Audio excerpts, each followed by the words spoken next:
Your candle packaging is the first impression your customers will get when they receive and open your product. Today I'm going to show you how I package my candles and how I avoid breakages. Subscribe and hit the bell if you're a budding candle maker looking to start and grow your own business. You can also follow me on Instagram at Luna London Candles. Hey everyone, welcome back. My name is Ashani and I'm the creator of Luna London, a home fragrance company, which you can find in the first link in the description box below if you'd like to check me out. On this channel, we talk about candle making and selling candles online. Okay, so let's get straight into it. I will show you all the products I use along with the process of packaging. So the first thing I have are my 2 box sizes, and I'll put the dimensions in the description box below because I honestly can't remember off the top of my head.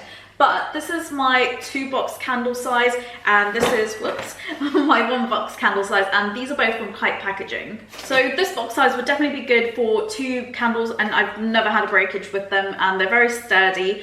As I said, you could fit 3 at a squeeze if you're in a tight spot. For me personally, I hadn't ordered any larger sizes because I wasn't expecting anybody to buy 3 candles, and I did have occasions where people did. And because of the Christmas rush, there were just no boxes in stock, and I couldn't find any sort of last minute that would even come on time. So I was basically left with no other option to actually use these, or like basically use a massive box, which would have then cost like £8 in shipping. So I was trying to be a bit more cost efficient and squeeze 3 in here and just pay, like, I think it was £1 or 2 for the padded envelope, which worked out a bit cheaper than sending it in a huge box, which to be honest would have been a waste of packaging, because the bigger box I used was actually a shoe size box, which I borrowed from my brother. So to be honest, I wouldn't really recommend the shoe size box because it was a lot bigger than I needed, and it meant that you had a lot more void to fill, as well as being more expensive because it was no longer classed as a small parcel by Royal Mail standards. It was classed as a large parcel, which was a lot more expensive. So if you can't get your hands on a slightly bigger box than this and you are stuck and you want to put 3 in here, you can do it, just use a padded envelope.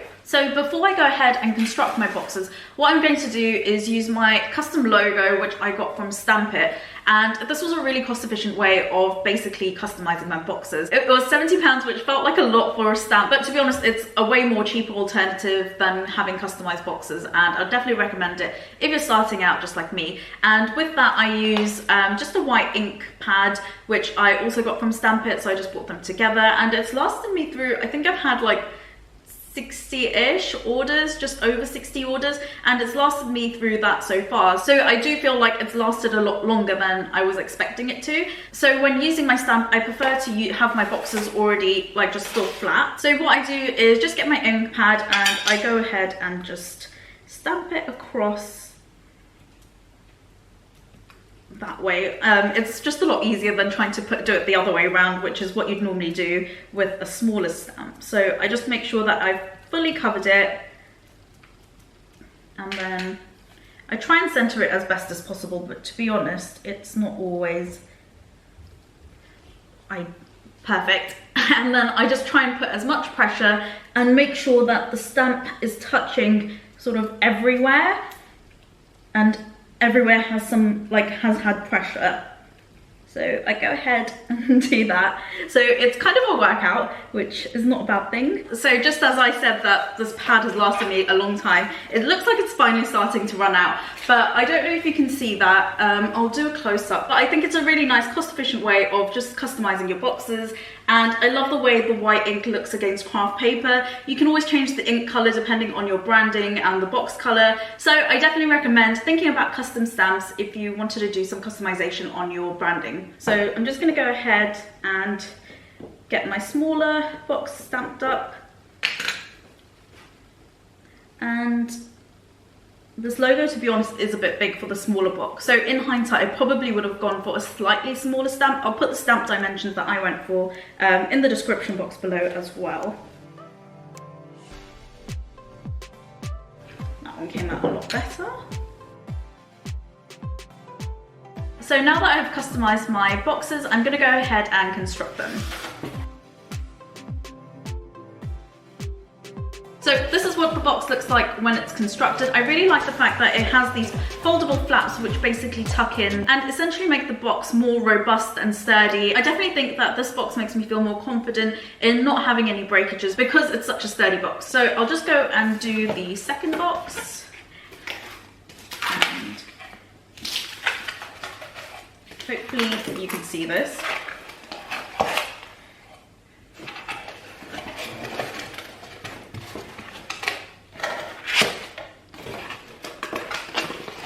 So this is, I'll show you here. So this is kind of what I mean by this extra flap.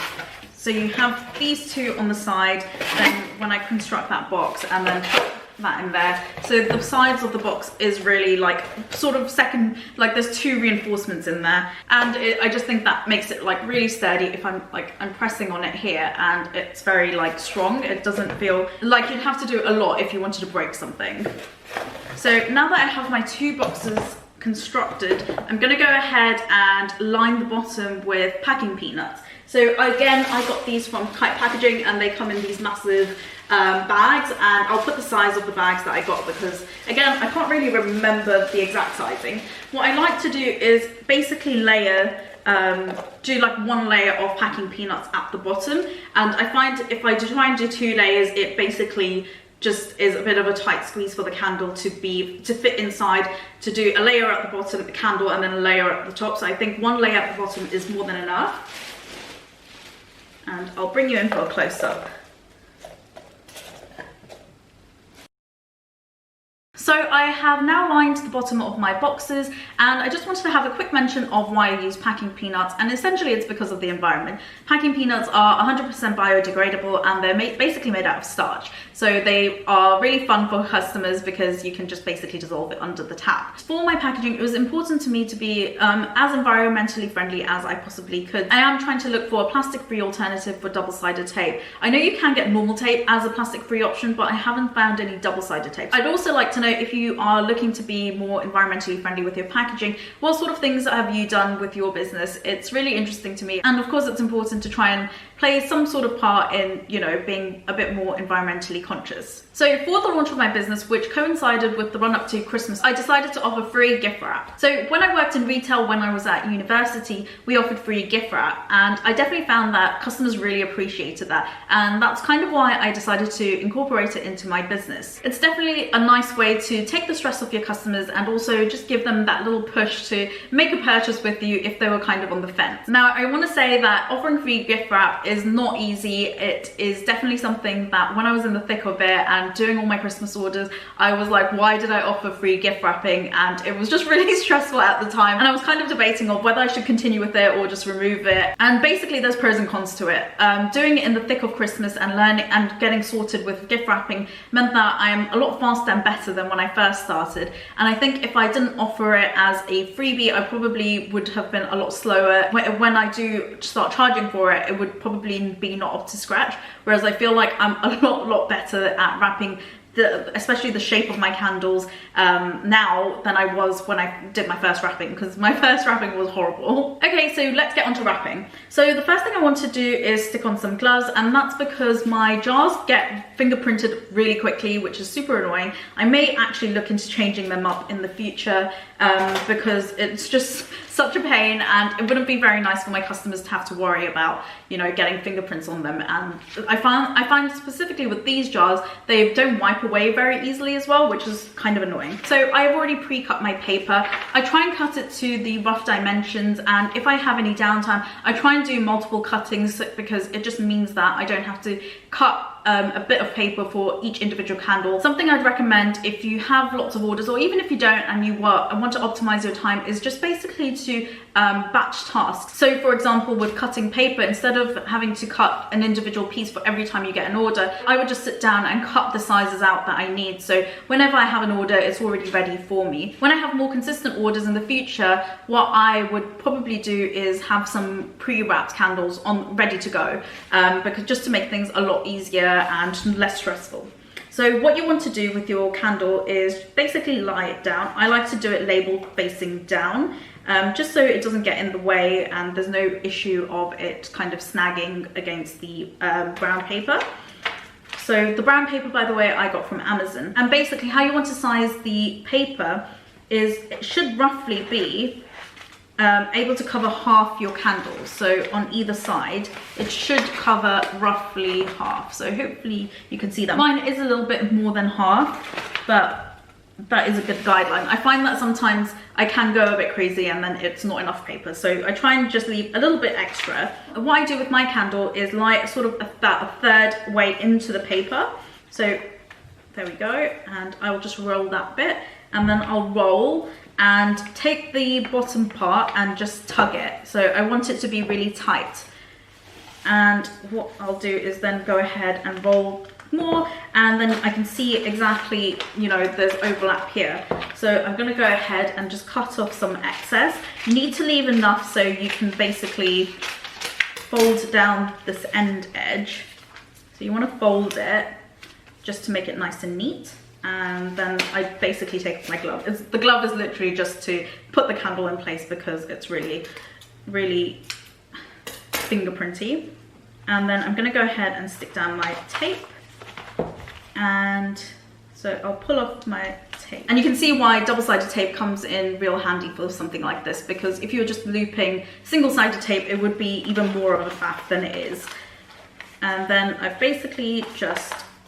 So you end up with something like this. And then what you can do is just go ahead and smush that down. It doesn't really matter. And like I said, I was already a bit over, so I just want to trim around just to make it a bit more even.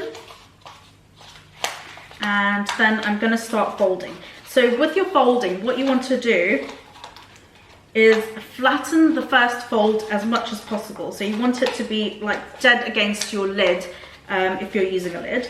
And essentially, the best way I can explain it is you want to tug the tops of the paper to make your folds. So you just keep tugging. This is really hard to show on camera, but you basically just keep tugging the top of the paper and just pulling and folding down. And it becomes a lot easier as you do it more. So you just keep tugging and pulling.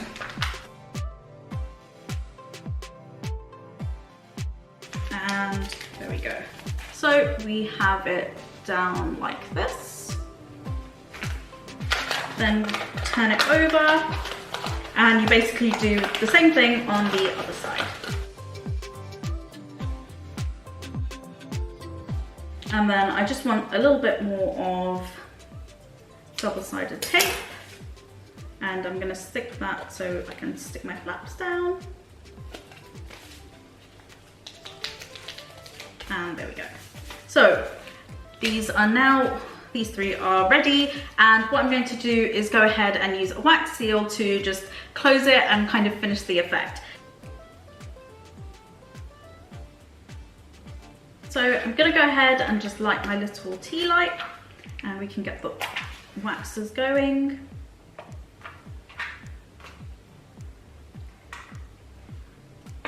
I bought my waxes just from eBay. I think I want to explore some other different companies for waxes, for little wax beads. And I've been using like a gold and bronzy color, which I think is really pretty. And for the actual stamp, I have been using this like zodiac wheel thing, which I think goes really nicely with my zodiac candles.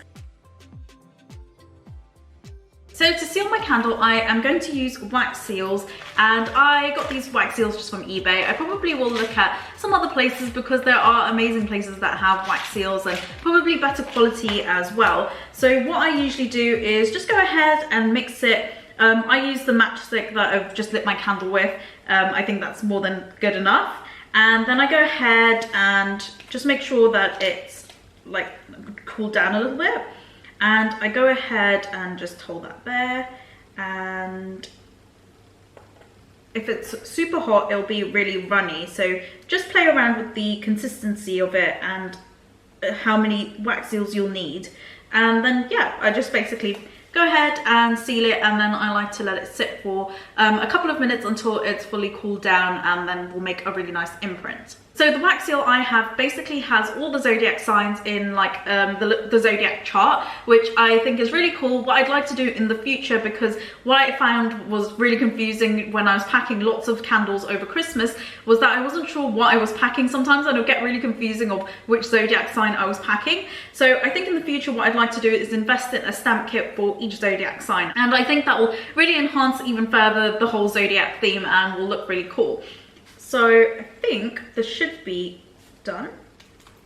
It it's a bit, maybe not exactly, but that's how I wrap my candles. And I just like the whole craft look. I think it just looks really nice. What I might do in the future is look at stamping the actual craft paper, but for now, this is how I'm wrapping my candles. I think what I would also want to do in the future is get custom tissue paper. I have seen some tutorials of making them yourself, so I might give that a go, but to be honest, I have, I think, an inkjet printer, so it'd probably be way more expensive for me to do it than getting someone else to do it. So if I do use the tissue paper, I will probably still use the wax seals. I'm kind of debating whether or not I should go for stickers. I really love stickers and I think they're really cute, but I find them a bit of a waste when you're kind of sticking it down on tissue paper and then it's just going to go straight in the bin. So I'm still kind of thinking about it. I know it kind of gives it's the whole effect of it and it will make it look really nice, but I'm still kind of debating with myself whether I should go for stickers or not. But now that my candles are all sealed, I'm gonna go ahead and package them up. So these are just, I've just wrapped these for this video. They're not actually going to anybody, so it doesn't really matter which one goes in which box.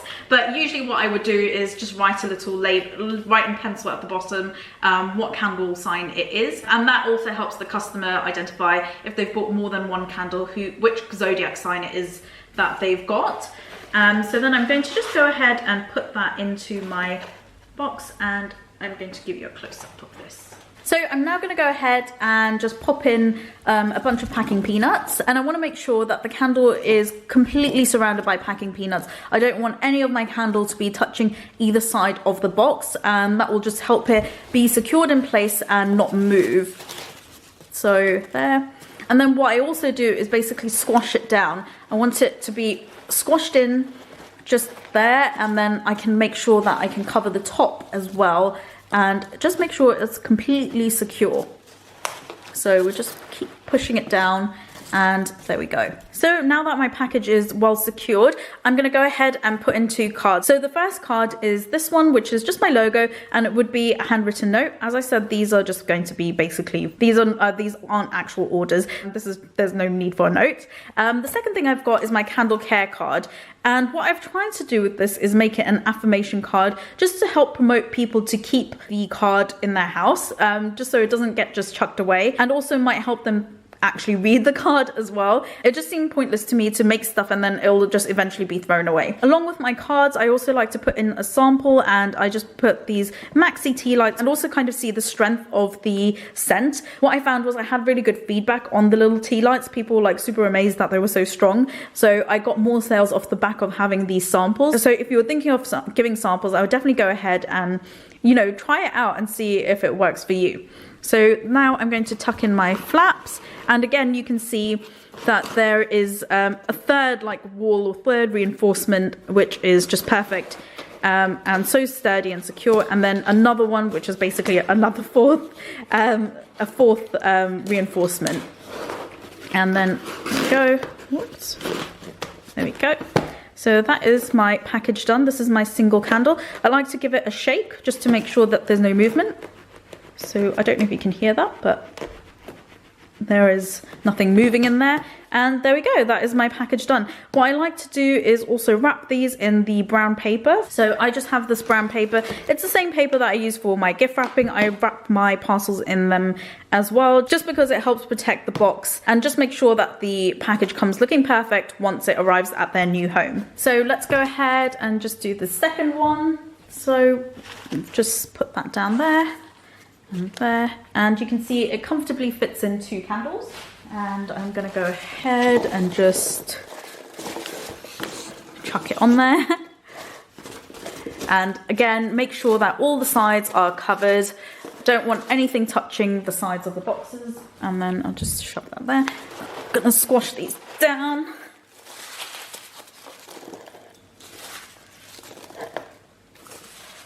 There we go. And my 2 cards just goes on top. Again, gonna fold the flaps.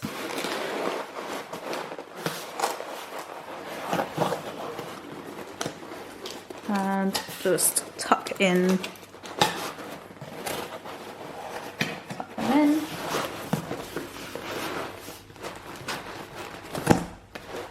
There we go. And that's my 2 candle box packed, and again I'll give it a shake. feels like there's a little bit of movement, but it's not really the candle. I can't feel the candle hitting any sides. So there we go, my 2 boxes packed and ready. So guys, that is how I package my candles. As I mentioned, I would usually wrap these in brown paper, the same brown paper I used for my gift wrap for my candles. But to be honest, in the future, I would love to be able to invest in a box sleeve. Perhaps I could just do one that's not customized, and that will help me replace having to wrap each box individually, because to be honest, it is a drain of my time and it just probably isn't as cost effective for me to wrap each one individually, both in time and actually the resources. Whereas if I got a box sleeve, that would just be like amazing and help me out so much. So I hope you found this video useful. If you wanted to know anything about the products that I've mentioned in this video, I've put it in the description box below. And yeah, thank you so much for watching. I will see you in my next one. Bye.